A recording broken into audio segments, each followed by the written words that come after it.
Hello students, welcome back to my channel. Class 5 রায়োমার্টিন প্রশ্নবিচিত্র 2024 দ্বিতীয় পর্যায়ক্রমিক মূল্যায়ন পরিবেশে মডেল কোয়েশ্চেন পেপার 1টা সলভ করব। আর অন্যান্য সাবজেক্টের সলিউশন ভিডিওসের লিঙ্ক নিচে ডেসক্রিপশন বক্সে দেওয়া থাকবে, তাছাড়াও দেওয়া থাকবে সেগুলো প্লেলিস্ট থেকে দেখে নিতে পারো তোমার নিজের ইচ্ছা মতো আর প্রয়োজন মতো ভিডিও। আর এই ভিডিওটা স্কিপ না করে প্রথম থেকে শেষ পর্যন্ত দেখো, সব উত্তরগুলো নোট ডাউন করে নিতে। চলো শুরু করে আজকের ভিডিও। মডেল কোয়েশ্চেন পেপার 1 বইতা MN হাই স্কুল, এটা 1 নম্বরে রয়েছে। দেখো, যে কোনো 7টি প্রশ্নের পূর্ণ বাক্যে উত্তর দাও। এখানে পূর্ণ বাক্যে কিন্তু মেনশন করে দিয়েছে, পূর্ণ বাক্যেই লিখতে হবে। দেখো, এই প্রশ্নগুলো মান রয়েছে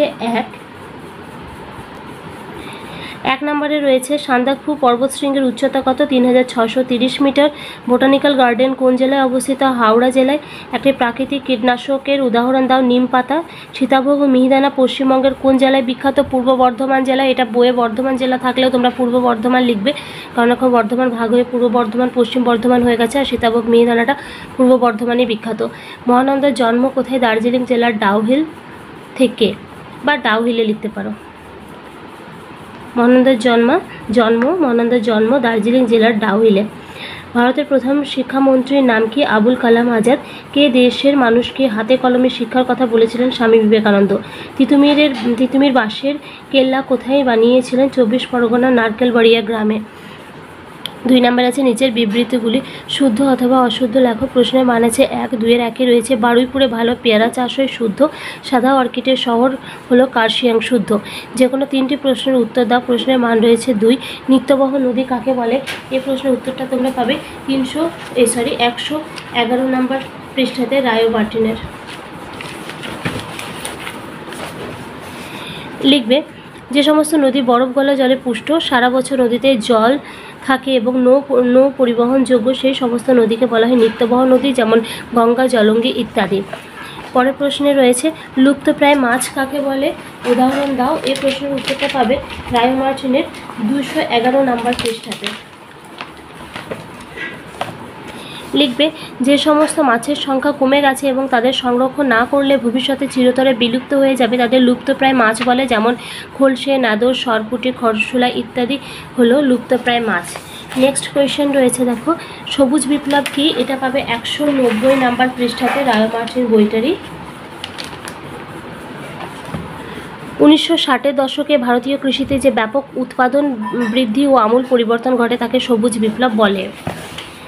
পরের প্রশ্ন আছে ম্যানগ্রোভ গাছের 2টি বৈশিষ্ট্য লেখো। এটা পাবে 119 নম্বর পৃষ্ঠাতে এই বইটারই।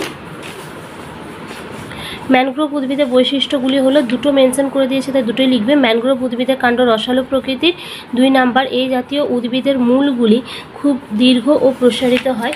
বাকিগুলো তুমি নোট ডাউন করে নিতে পারো, কিন্তু যেহেতু দুটো মেনশন করে দিয়েছে তার থেকে বেশি লেখার দরকার নেই। এরপরে আছে, দেখো, 4 নম্বরে যে কোনো একটি প্রশ্নের উত্তর দাও। প্রশ্নের মান রয়েছে 5। রাসায়নিক সারের 2টি কুফল লেখো। এটা পাবে এই বইটার 191 নম্বর পৃষ্ঠাতে।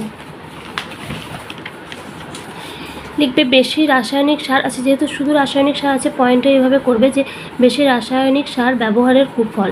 কীটনাশকটা কিন্তু লেখা দরকার নেই। 1 নাম্বার দেবে, বেশি রাসায়নিক সার দিলে জমির উর্বরতা কমে যায়, ফলে ফলন কমে যায়। 2 নাম্বার, বেশি রাসায়নিক আচ্ছা, কীটনাশক লেখা দরকার নেই। আরেকটা লিখবে যে রাসায়নিক সার ব্যবহারে জল ও মাটি দূষিত হয়।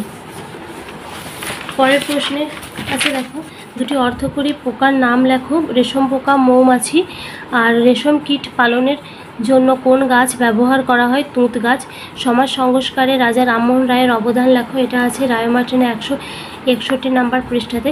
তো এই শেষ প্রশ্নের উত্তর দেওয়ার আগে বলে রাখি, যদি ভিডিওটা ভালো লাগছে তো প্লিজ লাইক করবে, কমেন্টস করবে, বন্ধুদের সঙ্গে শেয়ার করে দেবে। নতুন হয়ে থাকলে চ্যানেলটি সাবস্ক্রাইব করে রেখে পাশে থাকা বেল নোটিফিকেশন অন করে দেবে, নেক্সট ভিডিও সবার আগে তোমার কাছে পৌঁছে যায়। যেহেতু সমাজ সংস্কার বলেছে তাই পুরোটা লেখার দরকার নেই। লিখবে, 19 শতকের সমাজ সংস্কার আন্দোলনের একজন উল্লেখযোগ্য ব্যক্তি ছিলেন রাজা রামমোহন রায়।